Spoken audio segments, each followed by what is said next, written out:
Boa noite, bom dia, boa tarde, tudo bem com vocês? Espero que esteja, se não tiver vai ficar. Para a glória de Deus. Deus maravilhoso, grande Deus. Nosso Deus é poderoso e Ele quer nos abençoar. É bastante nós abrirmos o coração para o Senhor entrar. O Senhor Jesus, Ele quer entrar no nosso coração, mas a gente temos que abrir o coração para Ele entrar. Como que Ele vai poder entrar no coração de uma pessoa que não quer que Ele entre? Ele não é igual o diabo, que já vai quebrando as portas, já vai entrando. Não, ele é educado. Ele pede licença para entrar em seu coração. Talvez você não esteja ouvindo a voz do seu Jesus pedindo licença para entrar no teu coração. Mas já que você não ouve, apenas abre a porta para ele entrar. Ele vai entrar no seu coração para fazer morada. E vai abençoar a sua vida por completa. É bastante você deixar ele entrar. Porque você vai ter dificuldade? Vai ter, mas com Jesus a gente vencemos, a gente não vence sozinho. Por isso que nós temos que procurar Jesus sempre, para vencer os obstáculos, porque sozinho nós não vamos conseguir. E a palavra de Deus diz que sozinho nada podemos fazer. Por isso que nós temos que procurar Jesus na nossa vida, para que Ele venha nos abençoar. Abençoar nossa casa, nossa família, os nossos filhos, nossos amigos, nossos vizinhos. Tudo depende da nossa busca constante por Jesus. Que Jesus Ele quer nos abençoar, mas nós temos que ir buscá-lo na casa dele, na nossa casa. E assim que Ele quer de nós. É de esperar como uma grande mestre possui igualmente um grande método. O método é tão importante e útil para a elucidação da verdade que geralmente atribuímos ao sucesso de um mestre que acostumamos chamar de um modo de apresentar as coisas. Certamente aqueles métodos eram naturais e não fruto de deliberados estudos e planificações, pois brotavam da ocasião da necessidade. Não o bastante, os resultados eram essencialmente os mesmos. Jesus é incomparável no uso de métodos e ensinou como nenhum outro. Praticamente tudo aquilo que hoje é muito comum nas atividades educacionais foi usado por Jesus, ao menos como embrião. O método de Jesus, portanto, deverá merecer os nossos estudos. Logo devemos notar que o Senhor Jesus é o maior mestre entre todos e não escreveu as suas lições. Não deixou nenhum livro. Usou linguagem falada como meio de comunicação. Não há a menor dúvida de que Jesus confiava plenamente na permanência do seu ensino, pois disse: o céu e a terra passarão, mas as minhas palavras não hão de passar. Glória a Deus, aleluia. Esse é o nosso Jesus. Ele é maravilhoso. Ele quer nos abençoar. É bastante nós deixarmos Jesus agir na nossa vida, na nossa casa, na nossa família. O ensino de Jesus, quando o método não era nem científico, nem sintemático, é fácil de se verificar isso comparando o seu modo de ensinar com uma confissão de fé e com artigos de uma religião.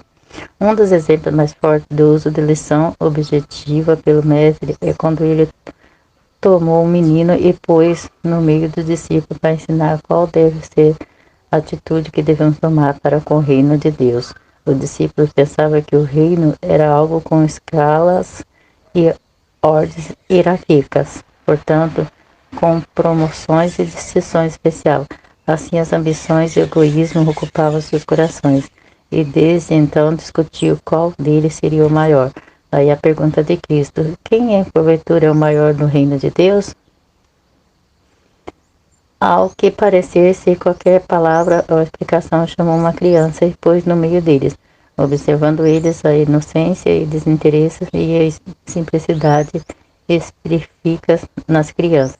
Jesus lhe disse que essa era a atitude que deveriam ter para que pudesse entrar no reino.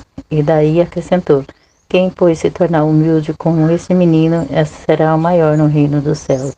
Mateus capítulo 18, versículo 4. Era a maior lição que a humanidade recebia naquela hora. sobre a humanidade que se contrapõe a todo o mal do orgulho. Temos também o exemplo de Jesus lavando os pés dos seus discípulos. João capítulo 3, versículo 1 ao 15. Os povos orientais usavam sandálias, caminhando por estradas poeiradas, e os pés ficavam muito sujos. Entrando numa casa para uma visita ou uma festa, era costume o criado da casa tomar uma bacia de água e uma toalha para levar e enxugar os pés dos visitantes. Parece que na ocasião não havia nenhum dos donos da casa e Jesus então fez a função do criado. Assim, lavou e enxugou os pés dos discípulos. Fez aquilo de modo muito natural e normal, para atender uma necessidade. Agindo assim, o mestre mostrou a dignidade e a grandeza do serviço humilde. Era uma demonstração do que qualquer pessoa deveria fazer em semelhante circunstância.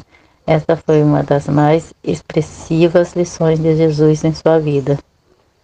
E concluiu dizendo: se eu, sendo Senhor e Mestre, vos lavei os pés, também vos deveis lavar os pés uns dos outros, porque vos dei exemplo, a fim de que, como eu fiz, assim façais vós também. Mateus capítulo 18, versículo 14 e 15. Em outra ocasião, representantes dos fariseus e dos herodianos vieram tentá-lo e lhe perguntaram se era lícito ou não pagar tributo a César. Sem argumentar, Jesus pediu que eles mostrassem uma moeda de tributo. Então trouxeram-lhe um denário. Daí, exibindo-lhe o denário, o mestre perguntou: de quem é esse efígie e inscrição? Responderam: de César. Então o mestre lhe disse: dai, pois, a César o que é de César, e a Deus o que é de Deus. Mateus capítulo 22, versículo 15 ao 21.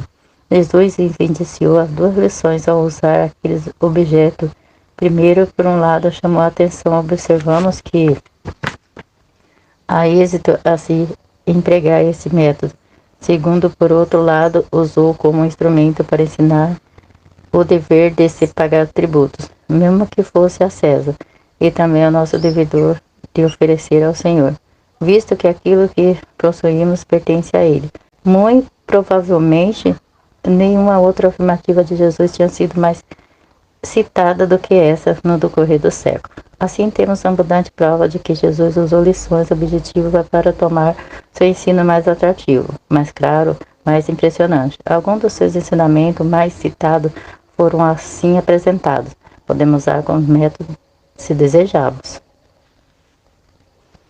Glória a Deus, aleluia, louvado seja o nome do Senhor. Essa palavra ela se encontra em Mateus capítulo 35, que diz assim: o céu e a terra desaparecerão, porém as minhas palavras ficarão para sempre.